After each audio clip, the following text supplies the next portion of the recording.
जय जय राम हरे राम राम जय जय राम हरे जय जय जय जय. पहिलं चरण अजून झालेलं नाही, पहिल्या चरणावर येतो. तर आपला हिंदू धर्मामध्ये जन्म आहे, लक्षात घ्या. परंतु धर्म म्हणजे काय, धर्माची दिशा काय असावी, जीवनाची दिशा काय असावी, धर्म म्हणजे काय, या प्रश्नाचं उत्तर महाभारतामध्ये आलं. यक्ष प्रश्न नावाच्या प्रकरणामध्ये धर्म म्हणजे काय, यक्षराज हा ज्येष्ठ पांडव असलेला युधिष्ठिर धर्मराजाला विचारतो, धर्म म्हणजे काय, धर्माची दिशा काय असावी, जीवनाची दिशा काय असावी. वनवासात असलेले पांडव, आईला तहान लागली म्हणून सर्वात कनिष्ठ पांडव होता सहदेव.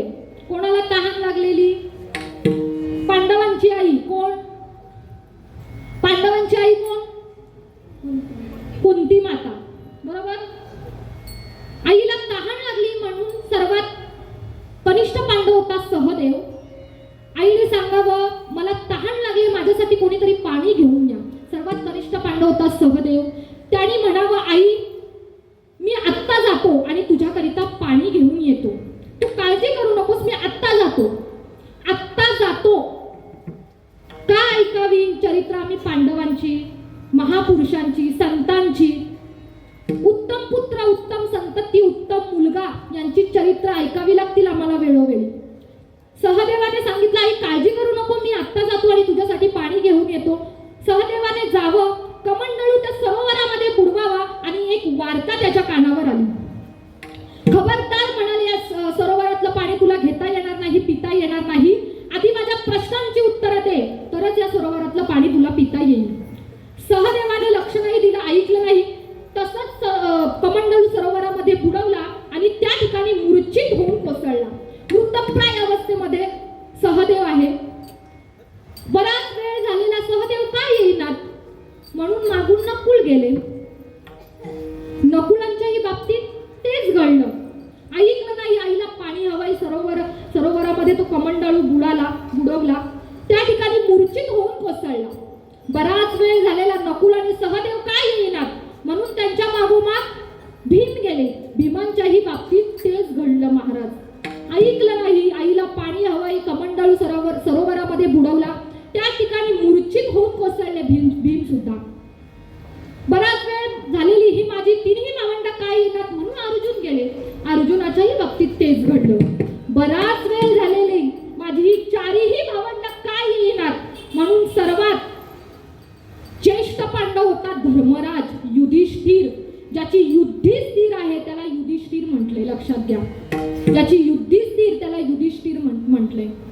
जीवनाच्या संघर्षमय परिस्थितीला अगदी सोप्या पद्धतीने सामोरा जाणारा युधिष्ठिर होता, लक्षात घ्या. युधिष्ठिर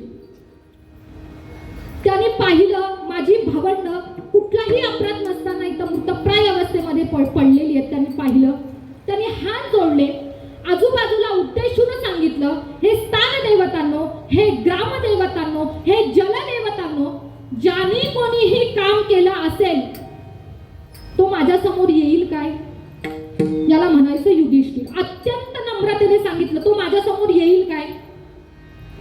मग या महाभारतामध्ये यक्षप्रश्न नावाच्या प्रकरणामध्ये हा प्रसंग आहे महाराज, तुम्ही पहा. तो यक्षराज प्रकट झाला आणि यक्षराजाने धर्मराजाला सांगितलं, खबरदार तुला या सरोवरातलं पाणी घेता येणार नाही, आधी माझ्या प्रश्नांची उत्तरं दे, तरच या सरोवरातलं पाणी तुला घेता येईल, पिता येईल आणि मी तुझ्या भावंडांना सुद्धा जिवंत करेन. धर्मराजाने सांगितलं, ठीक आहे, तुम्ही विचारलेल्या प्रश्नांची उत्तरं देण्याचा मी प्रयत्न करतो. याला म्हणायचं हुशार विद्यार्थी, याला म्हणायचं हुशार विद्यार्थी. नाहीतर विचारा मला सगळं येतं असं नाही, विचारा मला सगळं येतं असं नाही. तुम्ही विचारा, मी प्रयत्न करतो आणि जास्तीत जास्त प्रश्नांची उत्तरं कमीत कमी शब्दात देतो. तो सगळ्यात हुशार असतो, लक्षात घ्या, सगळ्यात हुशार. यक्षराजाने प्रश्न विचारला. प्रश्न असा होता, धर्माची जीवनाची दिशा काय असावी, धर्माची जीवनाची दिशा काय असावी. धर्मराजाने एका शब्दात उत्तर दिलं, धर्माची जीवनाची दिशा संत असावी. धर्माची जीवनाची दिशा संत असावी. कारण संतांनी घालून दिलेल्या मार्गावर आम्ही विश्वास नाही ठेवला ना तर आमचं अधःपतन आहे हे निश्चित. आणि संतांच्या मार्गावर आम्ही चाललो ना, विश्वास ठेवला ना, तर आम्ही आमच्या कर्तव्यापर्यंत, आमच्या ध्येयापर्यंत नक्की पोहोचणार. कारण हा मार्ग दिव्य, ही भूमी इतकी दिव्य आहे की काय काय घडलं इथे. येथे नसो निराशा थोड्या पराभवाने, पार्थास बोध केला येथेच माधवानी. हा देश सन्य प्याला गीताख्यामृताचे, हा चंद्र सूर्य नाद स्वातंत्र्य भारताचे. हे राष्ट्र देवतांचे, हे राष्ट्र प्रेषितांचे, हा चंद्र सूर्य नाद स्वातंत्र्य भारताचे. कशी भूमी आहे, कर्तव्य दक्ष भूमी, सीतार गौतमाची रामायणे घडावी येथेच माधवाची. शिव उंच उंच भावे हिमवंत पर्वतांचे, हा चंद्र सूर्य नाद स्वातंत्र्य भारताचे. यावत चंद्र दिवा करो हा इतिहास संत सज्जनांनी महापुरुषांनी घडवला. आपण त्याचे वारसदार आहोत, पाईक आहोत.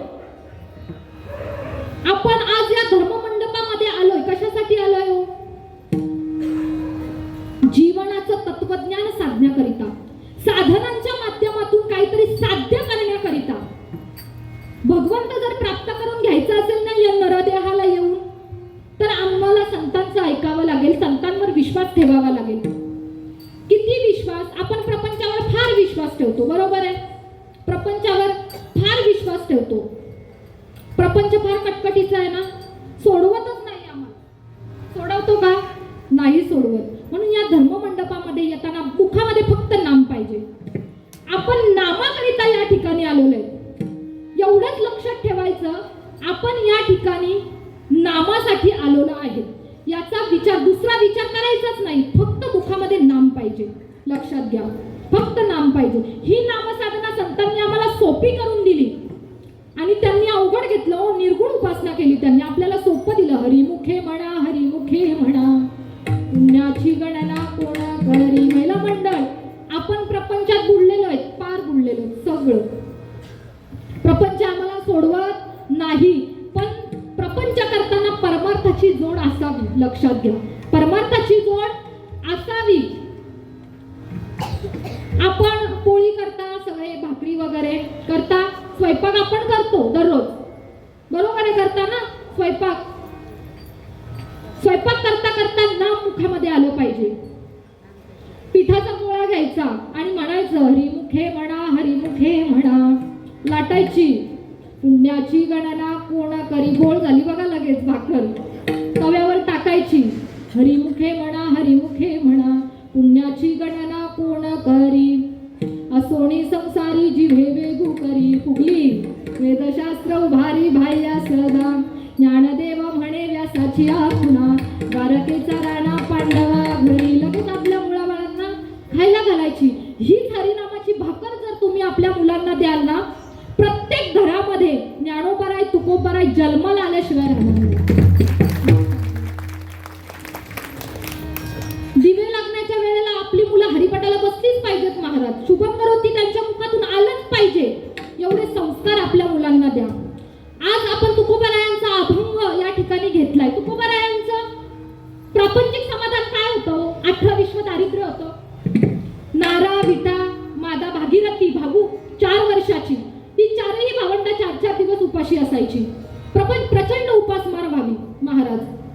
आणि आमच्या आवळाबाई जिजाबाई तुकोबरायांना सांगायच्या, धनी तुम्ही रोज त्या पांडुरंगाचा पाय पकडण्यासाठी जातायसा, पण आपल्या संसाराची धुळधाण झाली त्याकडे वाईस बघा तुकोबाराय हसायचे आणि म्हणायचे, अगं जिजे, ज्यांनी चोच दिली तो चारा देणारच आहे की, कशा काय काळजी करतेस? आवळाबाई आमच्या म्हणायच्या, मला समजा ठावाय तो काळ तोंड्या. तिच्याकडे मोठी डिक्शनरी होती महाराज, मोठी डिक्शनरी होती. आमच्या जनाबाई सुद्धा म्हणायच्या, अरे अरे विठ्या, मूळ मायेच्या कारट्या, पुढचं इथं न सांगण्यासारखं आहे, इथं नाही घेता येणार ते. असं सुंदर भांडण संतांनी भगवंताशी करावं महाराज. तुकोबारायांची 18 विश्व दारिद्र्य होतं. तुकोबाराय म्हणायचे, अगं आवळे काळजी करू नको, ज्यांनी चोच दिली तो चारा देणार आहे, कशा काही चिंता करतेस, कशाला चिंता करतेस? चिंता करायची असेल ना चिंतन कर, आणि चिंतन माझ्या पांडुरंगाचं कर. ज्याच्या चिंतनानं सर्व चिंतांचं हरण होतं ना, तो चिंतामणी मला भेटलाय. आणि या संसाराचं काय ग, लटिका व्यवहार सर्व हा संसार वाया